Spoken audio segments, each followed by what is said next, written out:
Call our meeting of the Broadband Network Authority to order. I believe we're going to start with the roll call today.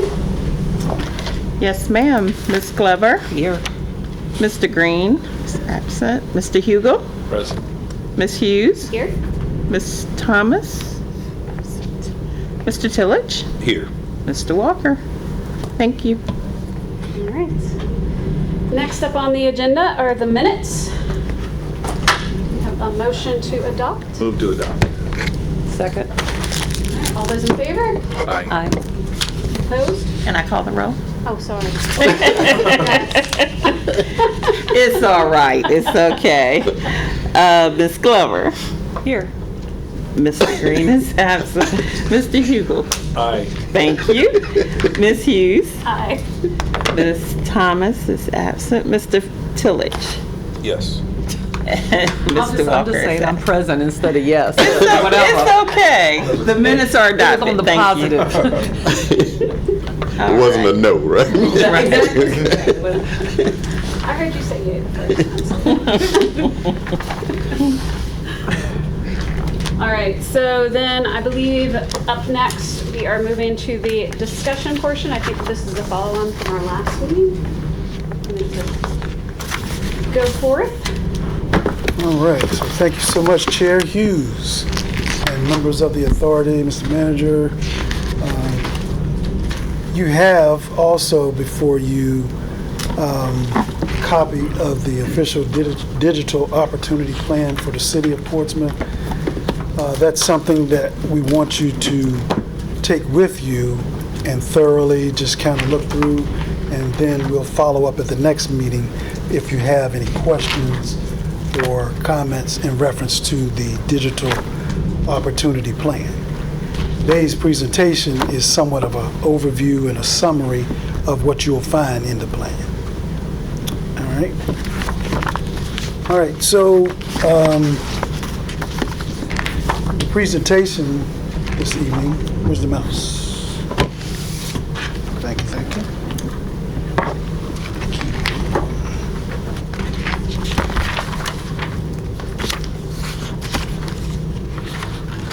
Our agenda this evening is first off to kind of touch on our next generation network project and provide an update to the authority. Then of course we'll go over our BEAD program in the Commonwealth, which is actually a national program, and talk about the status of where that is. And then we'll round up with the digital opportunity plan overview. In the way of the next generation network project update, we'll touch on our community anchor institutions, the design of it, and the connection.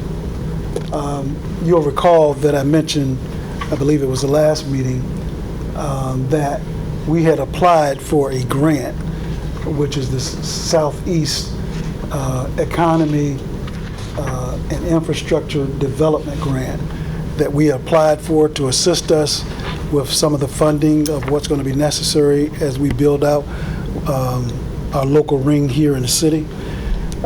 We as a city have applied for other infrastructure projects as well, so we'll just kind of see where we land with our request to them. That announcement is scheduled to come out September the 1st. The design for all three phases, which includes 119 community anchor institutions that we have, at least 10 of those community anchor institutions we will have lit up by the end of this year. So, timeline for that looks like this. So by the end of this year, as I mentioned, we plan to have those first 10 of those lit up and being used. By the end of October, we'll have the Sheriff's Civil Process Division building online. We'll have Social Services and Corrections and Parole Office online.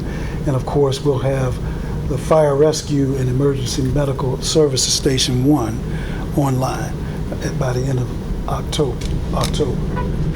By the end of November, we plan to bring 4 more online, and we'll bring the Parking Authority online, Water Street Garage online, as well as the main library that we have downtown, and the Public Defender's Office.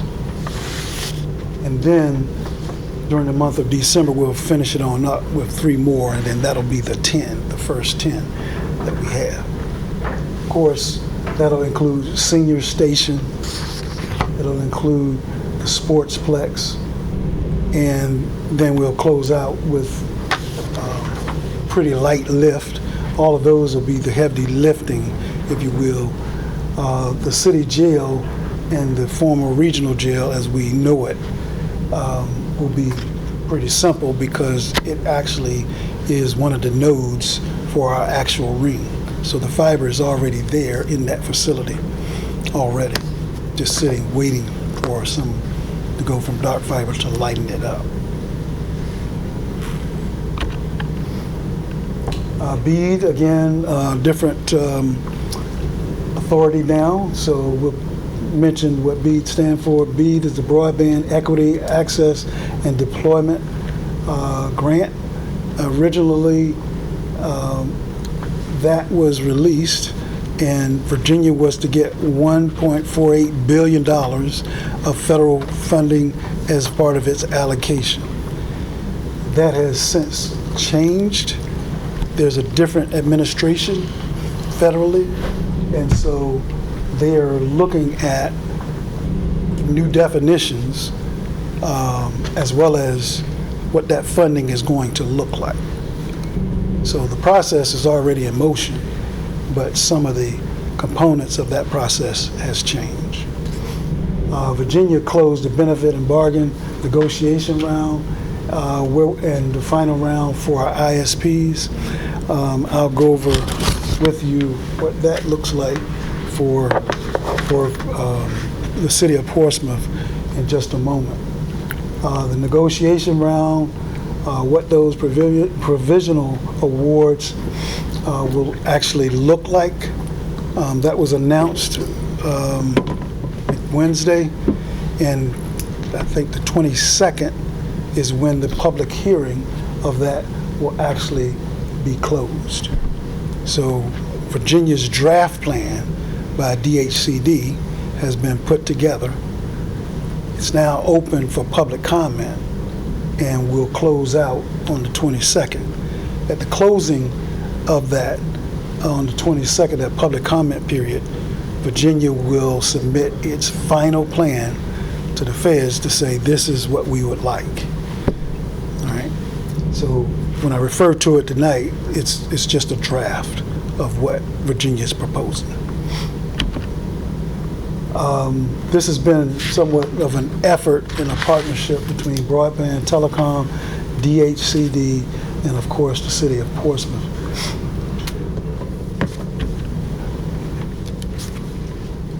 When it comes to some of the draft awards that have been announced by DHCD. So the state in its draft plan is saying that Amazon has been targeted or noted to get 10 of those locations for the city of Portsmouth. GTS Spark, which is an organization that's an ISP that also is working in concert with the regional ring, has 65 passes, 65 locations that belong to us here in the city of Portsmouth. SpaceX is a company that has gotten 3 of our passes. Verizon, a total of 85 locations. And so our total is 163 of locations here in the city of Portsmouth. And when you begin to look through the actual plan, it's in there. You'll see it when you're at your leisure. You'll be able to pick up on some of those. I have to make an editorial comment there because high-speed internet or broadband internet service, the definition of that changes according to whatever the administration happens to be, right? And so the process is that the FCC will ask, and that's what happened, they asked many of the providers to send to us how many houses in your area under your coverage have internet, high-speed internet. Again, depending on what administration is there, they changed the definition. At one time, say in 2015, the definition was 25 over 3, 25 megs over 3, right? 3 megs up, 25 down for high-speed internet connectivity. Well, here we are today. I see Ms. Glover kind of smiling. I've been struggling with that all week. Because it can be a problem if we don't move the target along with the times. Because what's happening now, technology improves, we get used to how wonderful these things are to be able to stream in high definition and even in 4K and watch movies, or the kids need to do their homework for school and they need access to the internet and download all kinds of videos and other needs. You have the opportunities to have high-speed internet activity for telehealth reasons. You have telework examples of the use. You have companies that our economic development team, they're talking to. They want to be a part of Portsmouth to connect to the local ring that we have, because our local ring is going to connect to the undersea cables and give them high speed capacity for internet service, and they'd like to talk to some of those companies that are there as well to be their ISP. I mean, all of these things are going on at the same time. Problem is, the definitions of what high-speed internet or broadband, if that's different from our expectations, is going to generate frustration. It's going to cause frustration from our citizens, because they're going to want certain level of service and quality. Us as a municipality, or anybody who's actually trying to get access to the internet. If the ISPs are not providing a minimum of certain level of service, then the quality of their speeds, for instance, trying to have a Zoom meeting or WebEx or whatever, a virtual type meeting, if your speeds are not adequate to handle that, then you're going to get choppy meetings, audio being cut off. You have it. It's a list of problems that you're going to end up with. And so if we're relying on that definition of 2015, we only needed 25 down and 3 up, as opposed to now. I mean, websites now today aren't what websites were in 2008 or 2000, right? You were dealing with much more text. Now, when you go to a site, you have all kinds of video that you can watch for learning purposes or economic development purposes, etc. And so the minimum in certain situations like that, the definition changed to 100 over 25. So the expectation went up along with some of the digital requirements that go along with the technologies that we have today. All that to say, with the change in those definitions, what we'll see now is that in order to have high-speed internet and a map that the FCC has that shows where coverage is, that map is going to look like it's full. Because if the definition and the requirement is here, then you can claim a lot more spots that have access than we probably want. Because we probably want everybody here. And if you're lowering the standard just to say that we have more covered, then you can see where the frustration is waiting for us all.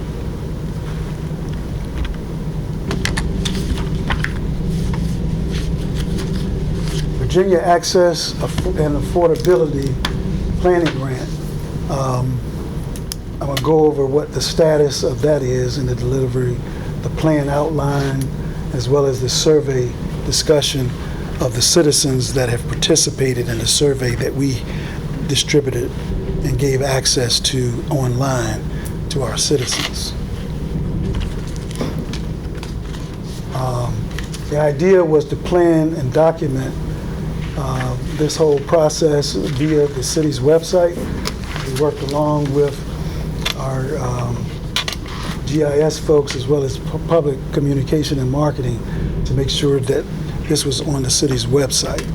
And we invited public comment as well as feedback with regards to the city's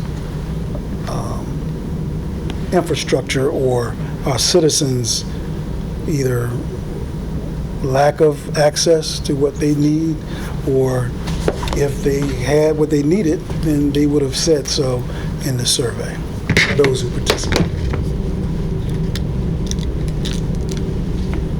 The survey, I'll make that point, was active up until July the 4th for input. The survey itself is still sitting there, but the input was cut off July the 4th. Plan outline, it's important to know what the target was initially.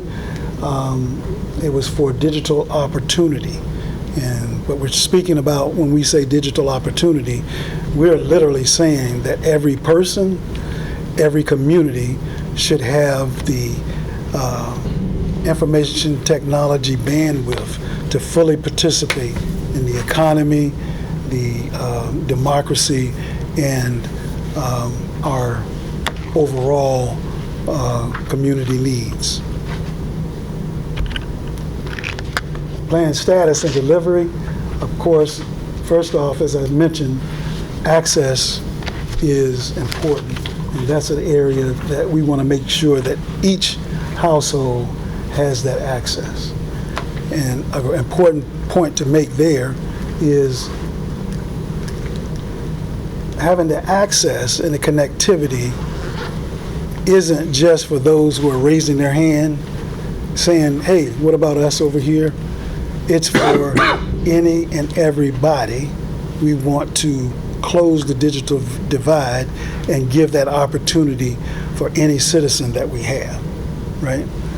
Whether they want to hop on or not, because it's believed that at some point they're going to want to. So we need to make sure that that infrastructure is already in place. Affordability, of course, is another issue. So there are certain categories that the federal government has put a label on to say these are groups, covered populations, that we need to make sure that they are not hindered by not having access to the internet. Adoption, of course, if there have been communities that did not have access previously to the internet, then of course there's some educating that's going to have to happen. So we're going to have to, in a comprehensive way, as the saying goes, as the tide rises, it lifts all boats. We want the entire community to be at a place where we're all understanding the basics when it comes to digital participation and digital competence. Then, of course, advancement. We want to be able to deploy other technologies around and throughout the city.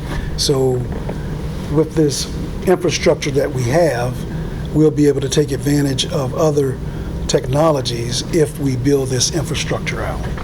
Other IoT devices, whether it's our camera infrastructure in the city, or you'll recall I mentioned something about being able to detect floods in certain areas of the city. If all of those types of technologies are connected and utilizing our infrastructure, there's a tremendous benefit.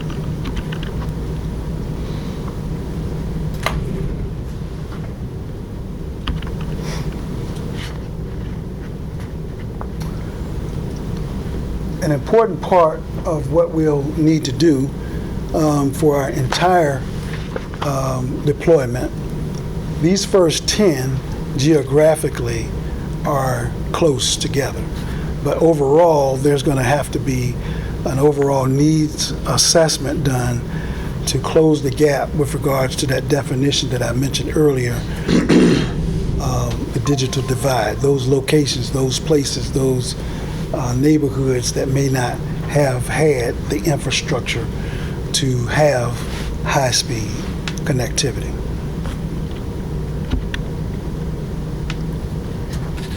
The plan outline looks like, for us here in the city, we were able to take a look at what broadband infrastructure, is available versus, our entire population. If you look at the table that we have here, you'll see halfway down those broadband service areas with 25/3. You'll remember that I pointed out that metric.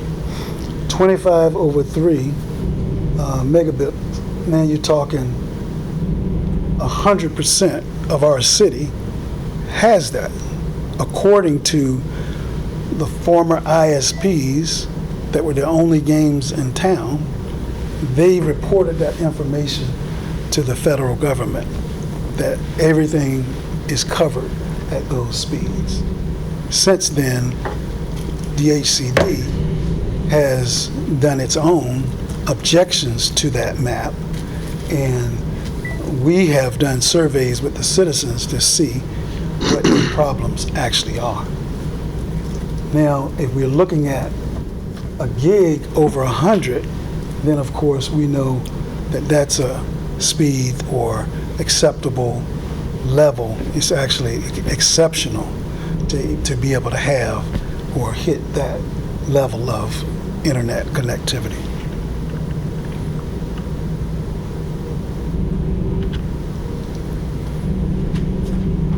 For our median income for the city, those covered populations that I talked about earlier, the federal government, one of the components or criteria that they use is those persons at 150% of the poverty level or less as their income.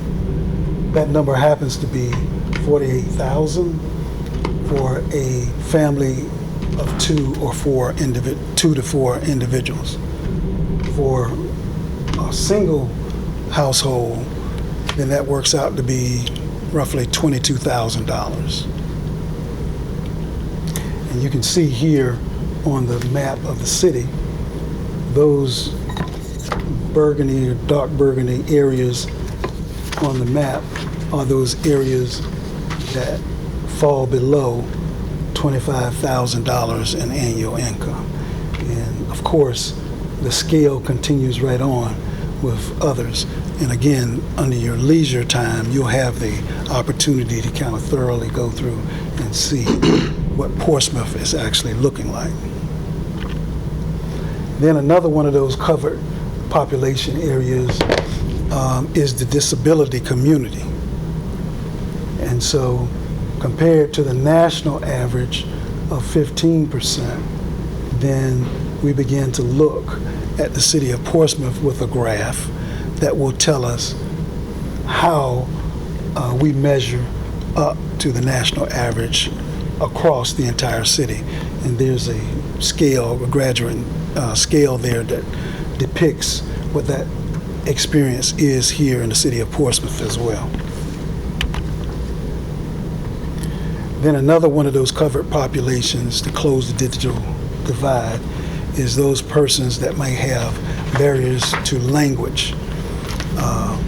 And so you can see probably the highest or the greatest barrier for language happens to be those speaking Spanish between the age of 18 and 64. And the other groups are listed here as well. You'll be able to look at those, find those in your leisure. Asset inventory, our entire list, no need in showing that because we can't make it out.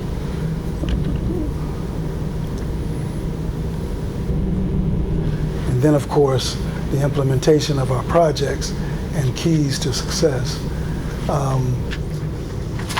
Some of those areas, as I mentioned before, that we want to be able to provide for our citizens across the city. Again, everybody should be able to have the benefit of these tenets that we're aiming for. Telehealth access, community digital navigator with digital literacy focus. So we're going to have these digital education forums and community groups talking and teaching our citizens about digital access and its use. The community device bank, PCs for people. There needs to be some devices available for our citizens to be able to connect as well. Digital rehabilitation resources and prevent recidivism. One of the covered groups, targeted population groups, is those who have been incarcerated. So in order, the federal government says, in order to slow down the recidivism is to help prepare folks if they've been incarcerated for the job opportunities or education opportunities that are available today. If they've been incarcerated, then they may have missed a certain time period where some of these things have been rolled out. And there's a special effort to try to make sure that those people are brought up to speed as well.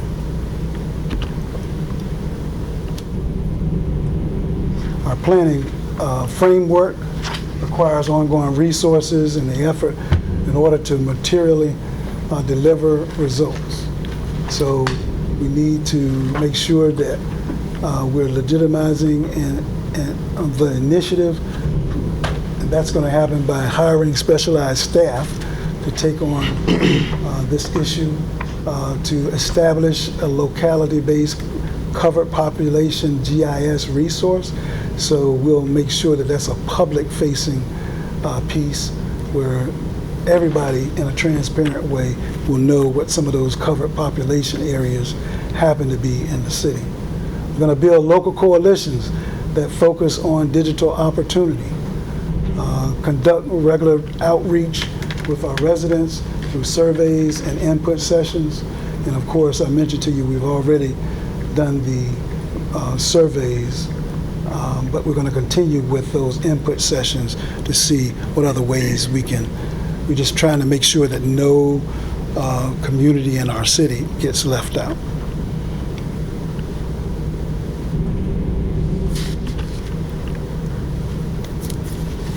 Some of the key takeaways: technology is continuing to evolve at a rapid pace in a way that it intersects the people's lives. In some groups, such as rural inhabitants, that's a focus.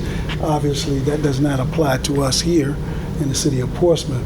But then again, it's also focusing on those who are over 60, and they need special consideration to be able to keep up. So if some communities are taking advantage of telehealth experiences via high-speed internet, we want to make sure that that's an available tool for everybody in the city. Digital opportunity relies on the support of local leadership and community partners. I mentioned before about BEAD and trying to find ways to not only help build out that infrastructure, but also to make sure that we are educating piece. That's a part of that BEAD funding and allocation as well. Not just the physical deployment of the high-speed connectivity, but also that there's a part of this where we're educating the public.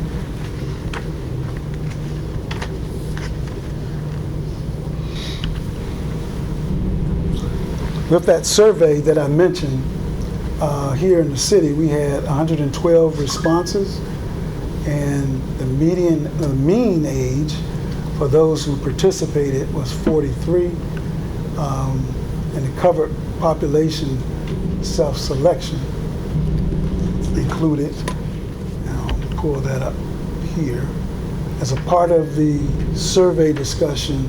Some of the questions that were asked were whether or not you were covered by which carriers for your broadband in your home or your mobile service. And as you can see here on the left is the fixed broadband at the residence. Cox and Verizon were the main two, but you can see there are some that are experiencing and have accounts or customer relationships with other providers. When it comes to cellular, Verizon, T-Mobile, AT&T.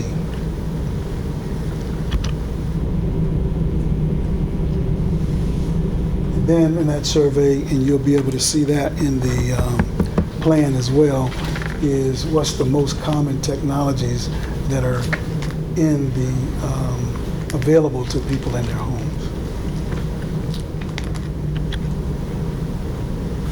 The affordability program, familiarity. So we wanted to try to find out if all of our citizens are aware that there are special programs that are made available to them that they can take advantage of. And it was only, I guess there were 52% of the respondents just kind of skipped that question.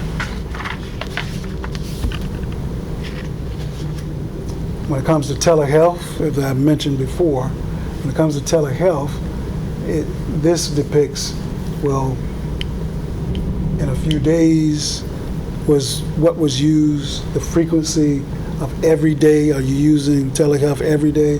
And as you can see here, just a few times on an annual basis is what the largest group responded. As I mentioned also, it's not just about telehealth, but also teleeducation. And so you'll see that broken down as well. And then of course there's telework, and this depicts and will show you in the plan what that looks like across the city of Portsmouth. Then, of course, we ask the broad question, is your access to the internet sufficient to use those services that we just asked, those variables that we were targeting?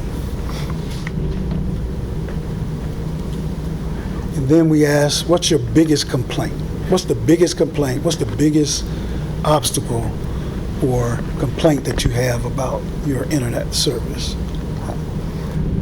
Many of them have emphasized that how slow it is, or their speeds, price, that it's expensive or it's too costly in that survey.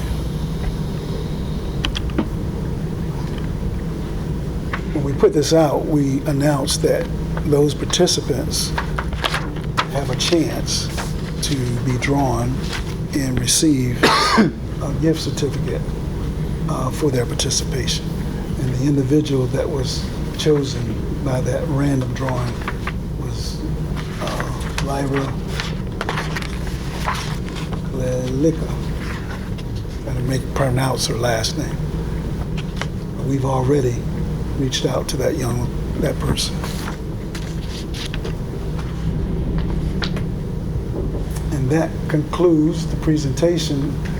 As always, we invite you, the Broadband Authority, to submit to us any questions, any items that you'd like to see presented at our Broadband Authority meetings. Any questions?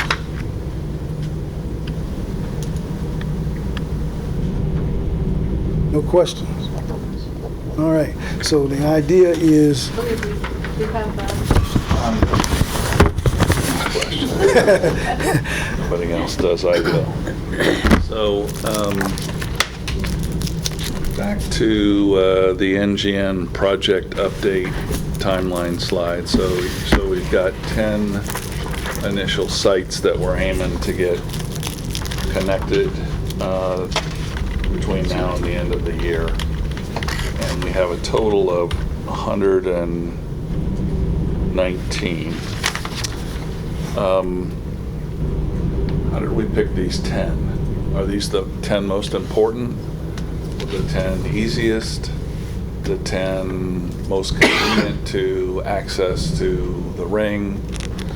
So these are locations that are in proximity also to where we are here at City Hall. So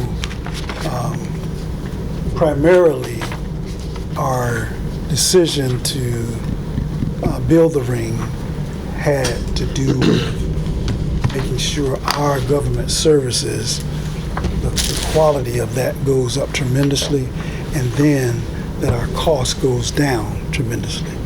So we want our government facilities to take advantage of that. And obviously City Hall is going to be one of those. So you'll notice that some of those locations are in and around downtown. And as we're going to those 10, there are opportunities for others to hop right on. So that's how we just kind of focused on those 10 first. Yeah, so I guess the reason I'm asking is because the philosophy was we wanted to get the city talking to each other on our own network and ultimately save money, not using somebody else's infrastructure, but using our own infrastructure. So it seems that we would want to decide which are the most important of our city things to get interconnected. And maybe there's a thread here because you've got the sheriff, you got social services, you got public defender and the city jail. So there's maybe a thread to those locations. But then, you know, what does the Water Street parking garage have to do with it? Other than it happens to be maybe along a trunk of the ring and is easy to connect. But out of the 119 things that we need to be connected to take advantage of cost savings, I don't know that I would have picked the parking authority or the Water Street garage as any of the first 10 to go connect. So if you think about with the, I think it's called a crime commission, there's been extreme interest in making sure at those parking garages that there's a feed back to the real-time crime center. Yep. I'll tell you that turned into more of a challenge than it really should have been. But those areas, for instance, the Harbor Street garage, the equipment and so forth that was over there was so old, a server crashed during that process. You also have connectivity speed. So if you want this to go on the real-time crime center, you have several cameras that need to feed back to the real-time crime center. So now you're talking about bandwidth that's going to be needed, right, in order to have a quality feed back to the real-time crime center to make it worth them even trying to pull up certain cameras or cover certain areas.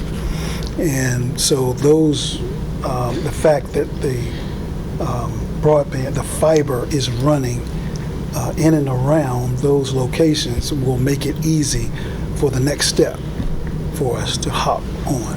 For instance, there are already some locations that are on our fiber now, right? So the 911 center back here is on it because of priority. Our police department, I think that's 206 High Street, with their main location, that's already on it as well. Is the real-time crime center on the Yes, sir. Okay, well, so the manager's monthly report for July indicated that the 3 downtown garages now have cameras connected to the real-time crime center. Correct. So is that simply reporting that Water Street's already done, or the service that we have between Water Street and the real-time crime center isn't good enough, and we wasted our time and energy connecting things that aren't going to serve us until we use the ring? So the one here is not our fiber. So what we were trying to do is to make sure that there was at least a feed back to the real-time crime center for use, right? So that's what's there now. But as we advance this, we're going to put it on that fiber as opposed to, for instance, I mentioned speeds. So when we first hooked up the Water Street garage, we were getting something like 3 meg. Now we're getting somewhere in the neighborhood of 60. So we're able to pull more feeds back to the real-time crime center with better quality. They can actually see what's going on over there. But that is not our fiber. Once we hook them up to our fiber and we light it up and connect to an ISP that's connected also to those undersea cables, and then that's connected to our ring, now you're talking about up to 10 gigs coming across our network. And people will have access to those type of speeds at the same Well, time. I doubt we need international access at the Water Street garage, but I get it that we need the Water Street garage and all of our other garages to be communicating to the real-time crime center. Right. I think one of the biggest issues is just proximity to the network. It's close. Anytime you're building a network this way, that low-hanging fruit is always going to be your first option. Yeah. So this is the first 10, and as I recall from last month's brief, we're going to spend all of 2026 connecting 10 more. No? Not necessarily. I would say that we will have more than 10 for the next round. This was a goal by the end of this year, starting, I think around June. So another 6 months to get, by the end of this year, to have 10. Our goal was to get them online because this whole discussion has been around and around about getting them connected since 2019, and it hasn't moved.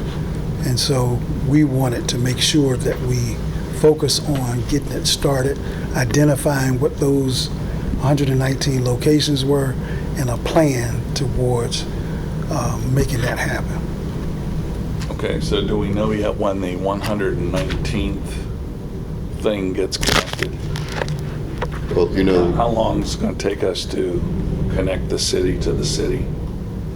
you're just talking about internally the assets that we own. Yeah. That's different than all of the things that they've got listed to try and get connected. Well, but aren't the 119 CAIs, those are all city things, right? Not No. necessarily, it includes some others, like That's why I Tidewater asked it that way. Community. Yeah. We can dictate when we're going to get on. Yeah. All right. But I got to sell your service for you to get on. So although you have an option of me and 10 other places. All right. Can I give it to you? Absolutely. Will you agree to it? Maybe. You know what I mean? So we have the goal of 119, right? But that doesn't necessarily mean 119 will actually get on. And it also doesn't mean that 119 that we've identified or the actual 119 that will be established. Because as we pass by other places, all right, if I'm trying to get from here to you, all right, I'm going to pass by these other people on the way. They become opportunities also. You know what I mean? Okay, I'm tracking with you now. I wasn't before, because my understanding is the CAIs were all city-owned things. No. So I got it that we can't force somebody else to buy our service. So how many city-owned things need to get connected out of the 119? You know how many assets are city-owned assets? I think that out of the 119, I don't want to give you a wrong number. I'll circle back and tell you. Okay, and I guess my interest is, we're going to sell what we're going to sell. Right.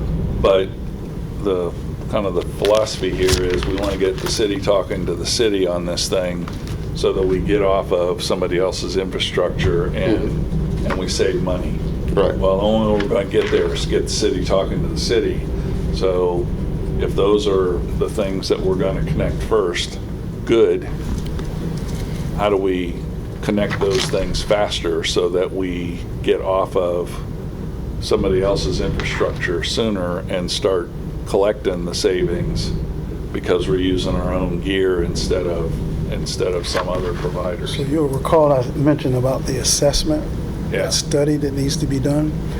As that's done, it's going to not only tell us specifically how we'll be able to do that, but from an engineering standpoint, the directions for getting those connected. So regardless of whether or not we get that grant or not, it'll just be nice to help financially if that September 1st announcement gives us that funding. And if we don't, we've budgeted for the ring already. Okay, and so let's assume that the feds pull all their money back. Then presumably we're going to do this connection with CIP funds, yes? Or other funds. We'll figure out a way to get Well, our process connected. Yeah, but I mean, if nobody else, if there's no grants, if there's no outside money, then it's CIP money that we're going to have to spend to get ourselves talking to ourselves, right? Not necessarily CIP money, but yes, it'll be our internal money, yes. Yeah. Okay.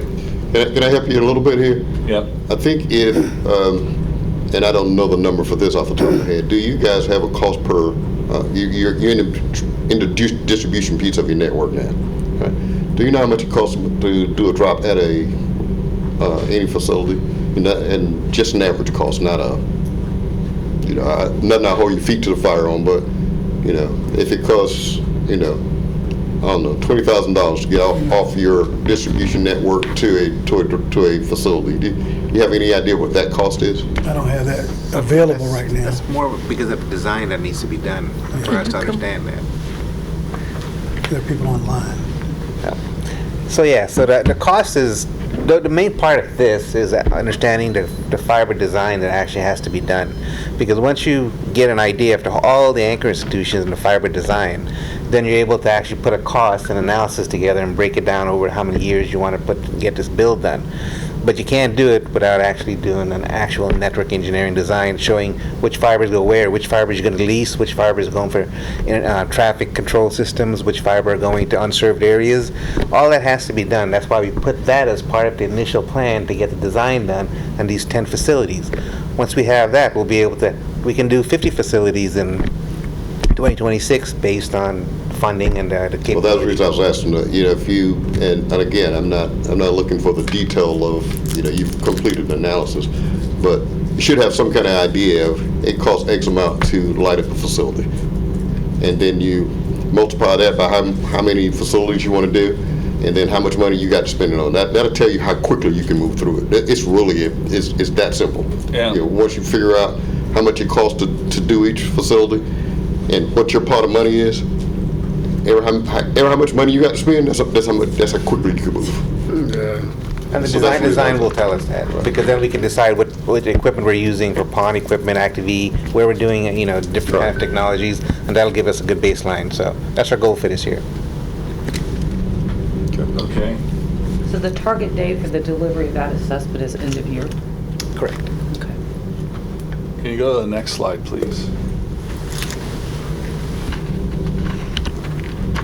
So third bullet, DHCD's award proposal available for public comment August 8th. So when we, Where does the public go to comment? How have we advertised to the public? So now I'm fast forwarding to one of the last slides that said, we did a survey, and the good news is we got more than anybody else, and the bad news is out of 40,000 households, we got 112 to actually respond.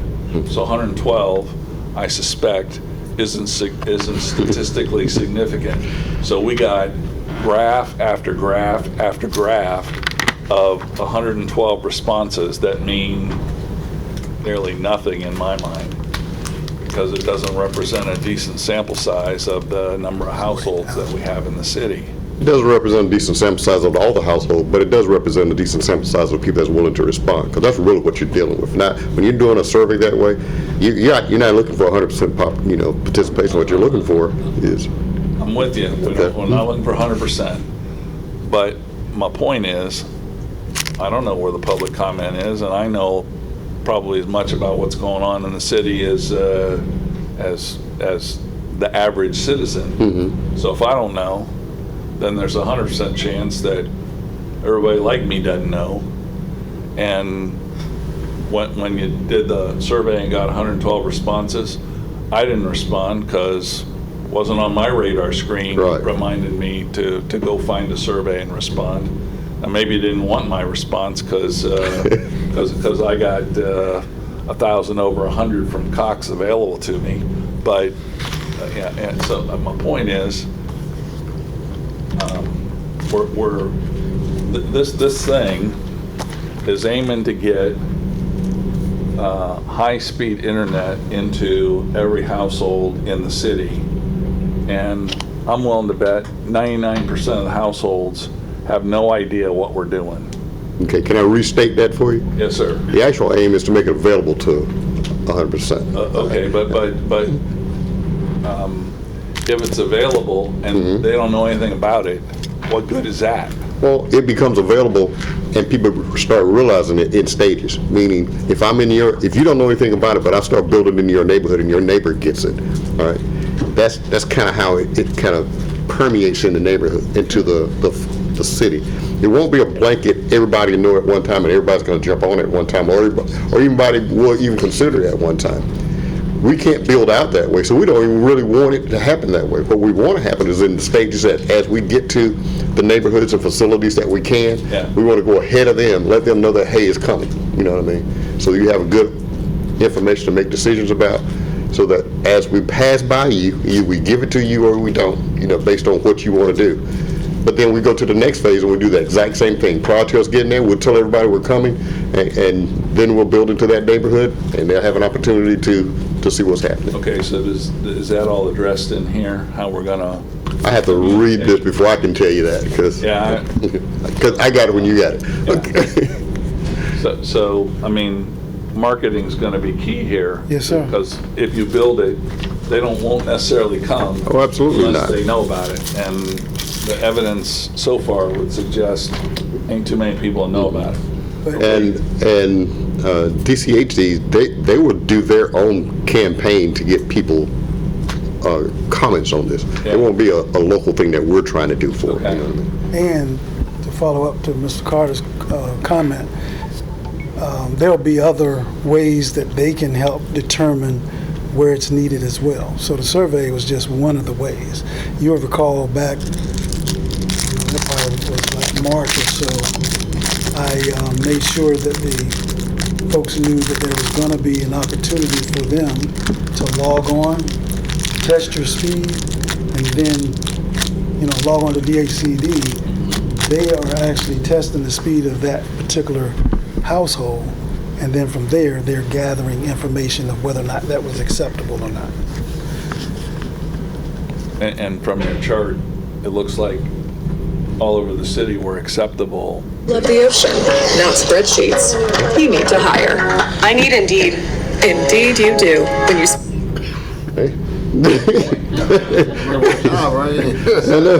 Serious listening. Can you go to the next slide, please? So on this slide, you said that Amazon and a bunch of other folks are coming to ultimately to 163 locations in Portsmouth. Where is that location? I mean, That's what you talked about when you were on this slide. So what's 163 locations are Amazon and SpaceX? I know what you're talking about now. That was the draft plan that DHCD has put together that they're going to send to the federal government to say, these are the ISPs that we've accepted and we want to include in our plan. So Amazon was one of those. Verizon was one of those. GTS Spark was one of those. But I thought you said that in that plan, there are 163 locations in Passes. Portsmouth. Yes, sir. So is a location a house? Yes, sir. So how did DHCD decide what 163 houses we're going to get out of 40,000 houses in Portsmouth? How do they decide what 163 houses are going to get served by Amazon or SpaceX or whoever? So those ISPs sent to DHCD the locations that they have already surveyed and found that the speeds were not adequate according to the definition of what high-speed broadband was at that particular time. Remember, I said that definition shifts according to whatever administration on the federal level is controlling the FCC.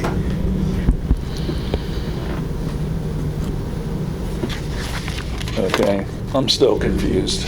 I think what's happening here with this, normally the way these processes work is when these large parts of money to fund these type operations, they're going to put out a survey to see what is served and unserved or underserved. And the government don't do that analysis themselves. They rely on the ISPs to report what's served and unserved.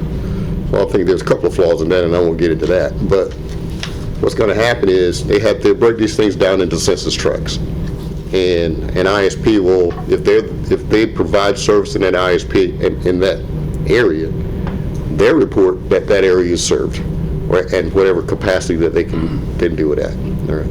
So that's where you're going to get these reports that, hey, these census tracts, and these are areas that's already served, these are the ones that's underserved, and these are the ones that don't have service at all. Okay, could you go to that slide, please? It would help if you had numbered slides, because then we could just tell you slide number 23, but anyway. Oh, there we go. Okay, so according to this slide, we have 100% of our households served, All right, and understand what 100% serve mean. okay? That means if all of us live in the same census tract, Yep. you got service. That means this whole census tract is served. That don't mean everybody here got service. That means you have access to service. So we count that as served. And it also needs to be examined, what's the level of that service? So when you look at the area, the point that you were pointing out, that's only 25/3.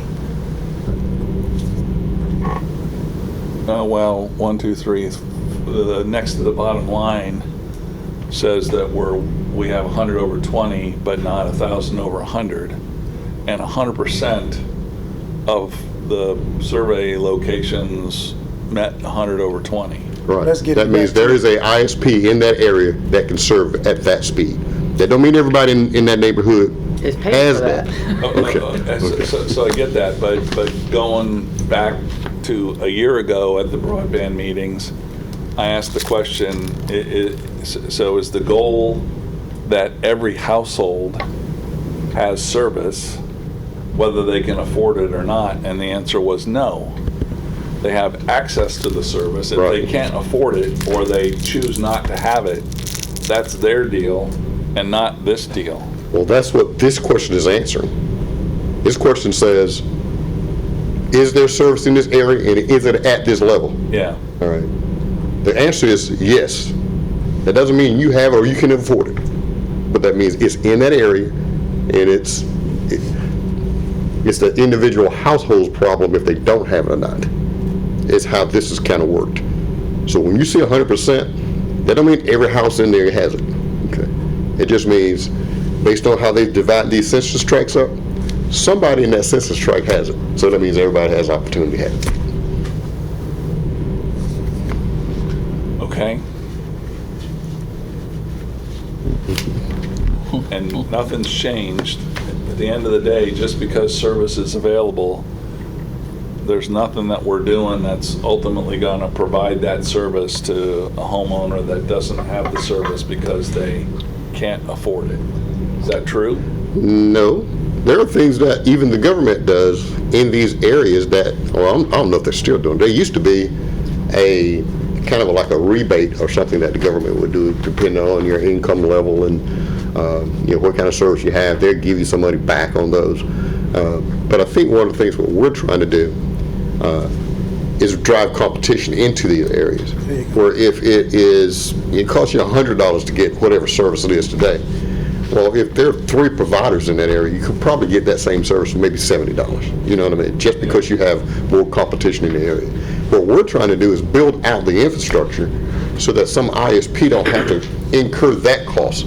All they got to do is jump on the end of it and take care of the last piece of it, which drives down how much they got to invest in the infrastructure, which should drive down how much they have to charge for the service itself, which should make it, even though there's access to internet in all of those places, it should make it more affordable in those places.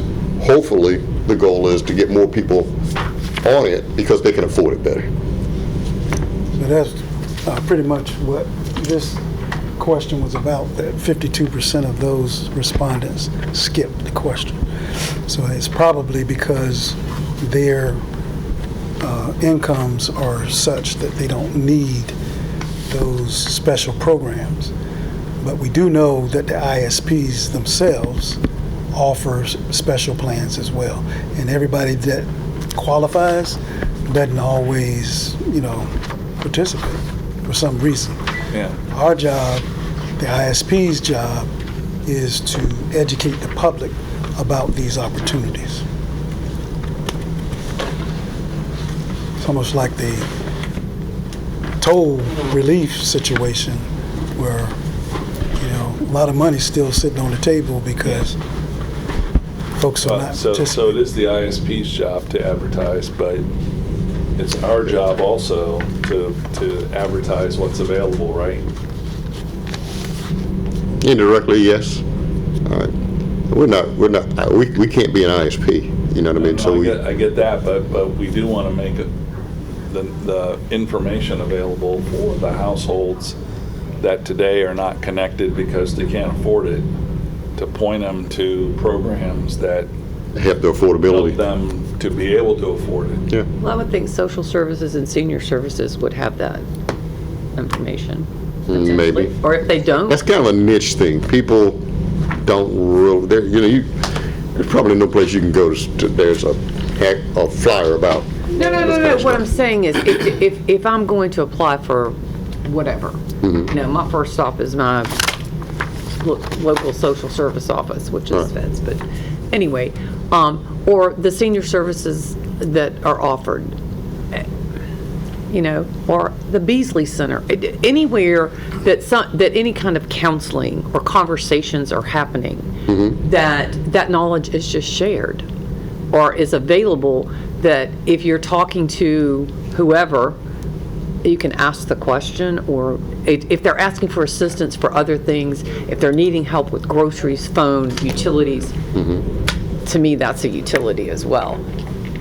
It really is, because it's kind of difficult to live life without it. Exactly, yeah. But I don't know that that's actually available.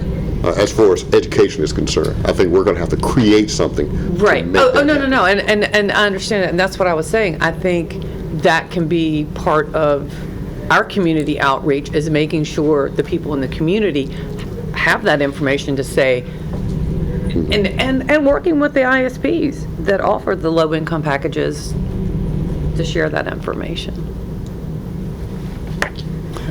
And Mark, you were asking, how do we get the word out? There will be signs when all of this gets, Exactly. because the Verizon and Cox, they're going to start going to war, and the prices are going to come down, and they're going to, why are you only paying this? Well, because whatever. And to that point, Ms. Glover, you can already see that competition already. We started out with a situation where there were only two major ISPs and providers in the area. Since this discussion about lighting up our ring here in our city, regional ring, you have all kinds of ISPs that are flocking to the area. Some were interested in trying to partner with the city to get some of that BEAD funding to help them build out where originally they weren't willing to build out on their own. But then when the federal government provided that $1.48 billion to the Commonwealth, now they're saying, okay, well, maybe we can get some of that to help us build out to where we need to build out. And so you have those opportunities coming, and then the cost that has driven the cost down. You understand too that, as an ISP, you're chasing the dollar just like everybody else. Your decisions are profit-based. If I know that there's a neighborhood that really can't afford my service, all right, there's no incentive for me to build out in that neighborhood. Yeah. That's what all these other programs are for, to make those neighborhoods more attractive. Now, in your upper scale lucrative neighborhoods, absolutely, I build out in there all day long, because there's a possibility that I'm going to make some money back. But when I get into the income-strapped neighborhoods, or those areas that have a low income ratio, there's no incentive for me to build out in that neighborhood. I know everybody in that neighborhood. Their kids go to school, they need internet just like everybody else. But there's no incentive for me as an ISP to do that. That's the reason all these other programs come along, to try to equalize that a little bit and give some incentives to go into those neighborhoods. So us building into those neighborhoods, is that part of the 119 CAIs that we're building to? If there's a community anchor institution in that vicinity, the idea is if you're building and we are connecting in that vicinity, then it's easier to bring those people online at some point. And let me make sure I understand the question you're asking. Our goal in this local ring is not to build your house. We may pass by your house, and we're going to give some other ISP an incentive to actually get to your house. It's not our goal to build to your house. I get that. Okay. My question really is, if we have identified neighborhoods that are underserved, and I assume we have, then building through that neighborhood so that we can try to attract ISPs to use our pipe, and then got it. So from our pipe to somebody's TV set is the ISP's problem, not Right. our problem. But if we're not building our pipes through those neighborhoods so that we're making our pipe available to the ISPs in the underserved neighborhoods,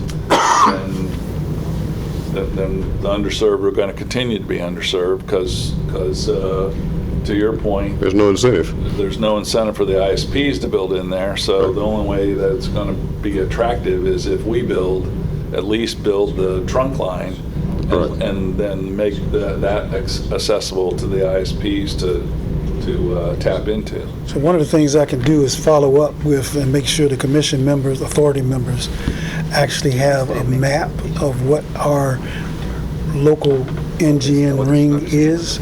Then that way you can see the neighborhoods that are nearby or in proximity to where the ring is. I can tell you, with the original layout, all of that was already considered when they started putting the conduit in the ground for it. What's the reach of the ring? I'm sorry? What is the reach of the ring? The reach, it goes around the entire city. No. I know what you're saying. But so here's the ring. I've got a neighborhood that's over here. How far away from that do I have to be to be considered I'm not part of that? Well, again, I think Mr. Carter kind of touched on a couple of those. If you're in the vicinity and your neighbor has it, then according to that map, you have it.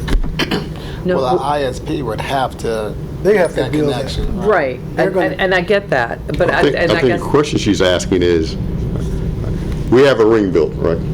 How far is too far for that guy to get to me? Gotcha. So that's going to depend on the ISP. If an ISP is willing to hop on, it depends on that company. What's too far for them? I have an ISP question. When it comes to the school systems, I know we talked about that a little bit.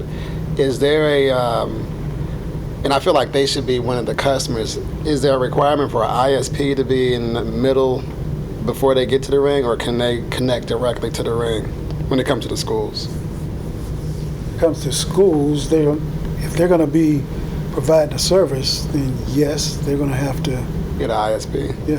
All right. 'Cause I thought we couldn't sell Now, to... for point to point, they may be able to just do their own thing, you know what I mean? There's at least some fiber and connect two buildings. But if you're talking about access to the internet, then that's a whole different thing. You know? There's a difference between, I got fiber at my house and I got access to the internet. You know? Access to the internet only goes through an ISP. And you can, but just like for our own purposes, trying to connect all our facilities. All right? We only need one ISP to get us onto the rest of the world, but we can use our own fiber to connect to each other. Right. So that means all the connections have to come back to a central point that, you know, that everybody share that ISP. So even with the school system, they can make money by connecting buildings to each other, but at some point, somewhere on their network has to be a connection to an ISP. Gotcha. All right. That was a great point. Yeah, I thought once you got on the ring, you had internet. No, no, not quite. You have access. Yeah. All right, and the reason I keep using that word is because that's what this ring builds. It don't really give you anything, but it gives you access to a lot of things. Okay. All right. Well, I motion we close this meeting. I was going to say, we are over time. So good discussion. So just a quick reminder, our next meeting is going to be September 9th at 4 p.m. And we don't have any public speakers, do we? Okay. Can I make a suggestion to our presenters? All right. when we talk about things, we have to talk about it in a manner so that we bring people along with us. All right, we can talk our own talk, and we know what we're talking about. You know what I mean? But there's nomenclature that we use, and we know what it means. But to the average person, they have a whole idea of what that nomenclature means, and we may need to kind of peel back and explain some of those things so that we bring people along with us. Okay. So we have a motion to adjourn. Just need a second. Second. We got a second. All right, this meeting is adjourned. See everybody in September.